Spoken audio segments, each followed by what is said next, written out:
الآن ننتقل للإعلان عن المرشحين الثلاثة في مجال ريادة الأعمال. المرشحة الأولى هي هدى حسين من محافظة أربيل. هدى حسن. هدى حسن من محافظة أربيل، 23 سنة. الناس يحيوك. عافية بهدى. العمل اللي قدمته هدى هو ماركة كردية اسمها جامانا، تجمع الثقافة الكردية التقليدية مع الموضة العصرية.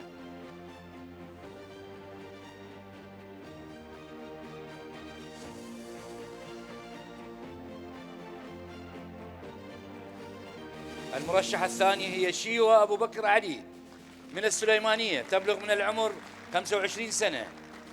قدمت مشروع يعمل على توفير المنتجات المحلية وفرص عمل للشباب.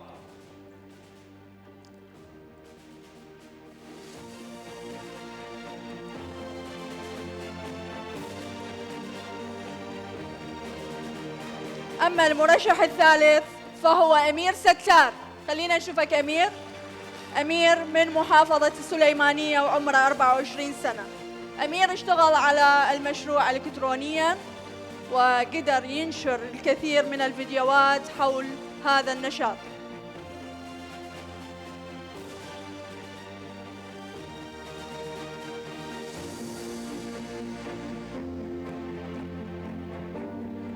إذن يتفضل الصديق الدكتور المخرج المسرحي أحمد حسن موسى مدير عام دائرة السينما والمسرح للإعلان عن اسم الفائز الأول في مجال ريادة الأعمال. أهلا دكتور. لا هيك لازم. مساء الجمال السيدات السادة. طبعا المسرح الوطني منور.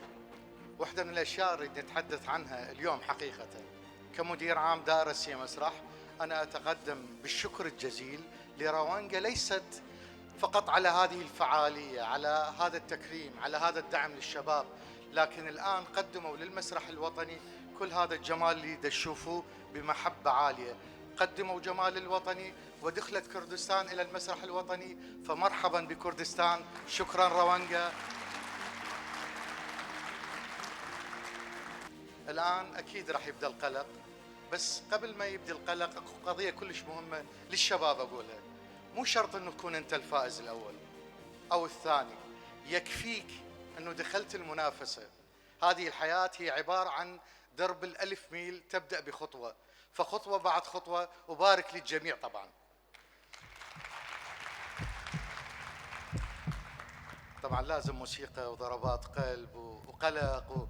الفائز الأول في مجال ريادة الأعمال هو أو الفائزة في الأولى في مجال ريادة الأعمال هي أو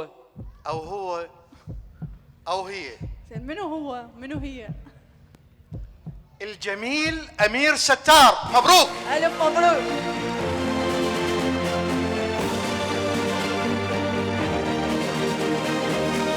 أمير من محافظة السليمانية، ألف مبارك.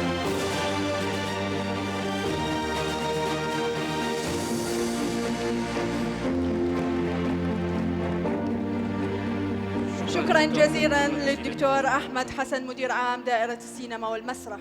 الكلمة لك أمير. زۆر سپاسانەکەم. سپاس بۆ دەستگای ڕوانگە کە ئەم دەرفەتەی پێداین کە توانایەکی زیاترمان ببدات. ئێمە وەکو تی ئەکادیمیا پرۆژەیەکمان هەبوو. سپاس بۆخوا تا ئێستا لە ماوەیەکی زۆر کەمدا هەلی کارمان بۆ 50 کەس ڕەخساندووە کە ئەمە من کە چەندێک ئەم پرۆژمان بەرەو پێش بردووە. ئامانجمان ئەوەیە بە بۆنەی ئەم دەرفەتە و ئەم خەڵاتەوە بەرەو پێچوونێکی زیاتر بدەین بۆ ئامانجانەی کە ئەمانەوێت بەدەستی بهێنین. شكرا أمير. جزيلا بالتوفيق. إذن وصلنا للإعلان عن الفائز الثاني والثالث.